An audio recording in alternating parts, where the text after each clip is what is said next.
গবেষণা করে দেখা গেছে মেয়েদের থেকে ছেলেদের হার্ট অ্যাটাক বেশি হয়। তার কারণ হচ্ছে ছেলেদের বিয়ের পরেও ছেলেদের বাবা মা লাগবে, আত্মীয় পরিজন সবাইকে মনের মধ্যে জায়গা দেয়, কিন্তু মেয়েরা যে পরের বাড়ির, তারা যে এত বছর মানুষ হয়েছে যে জায়গায় বাবা মার সাথে যোগাযোগ রাখতে পারবে না। ধীরে ধীরে সংসারের কাজের চাপে মেয়েদেরকে কি করতে হয়, বাবা মার খোঁজ খবর রাখতে পারে না, বাবা মার সাথে যোগাযোগ রাখতে পারে না, শুধু সংসারের কাজ আর কাজ।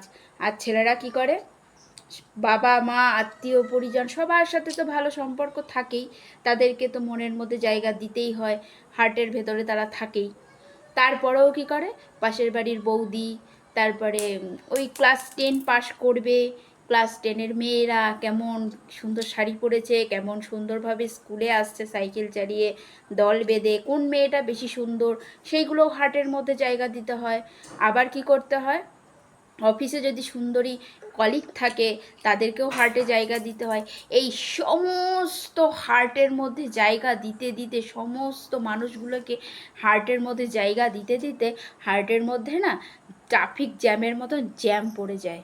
তারপরে কি হয়, বাড়ি বিয়ে করার পরে যখন বউ আসে, তখন বউ যখন হার্টের মধ্যে প্রবেশ করে তখন দেখে যে হার্টের মধ্যে দুনিয়ার ট্রাফিক জ্যাম পড়ে আছে। তখন কি করে, বউ আস্তে আস্তে সেই জ্যামগুলোকে কাটানোর চেষ্টা করে, ঝাঁটা দিয়ে, জুতো দিয়ে, ঝগড়া অশান্তি যত রকমভাবে আর কি করা যায় আর কি, সেই জ্যামগুলোকে ছাড়ানোর চেষ্টা করা হয়। যখনই বউ কী করে, সেই জ্যামগুলোকে সরানোর চেষ্টা করে, তখনই ছেলেদের অবস্থা পগার পার, হার্ট অ্যাটাক।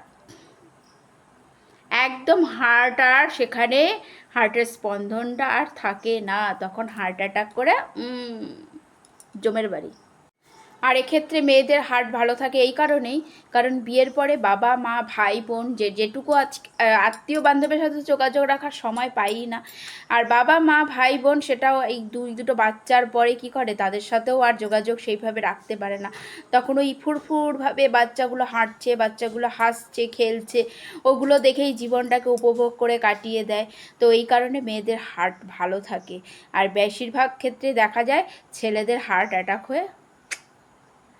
চলো টাটা, বাই বাই।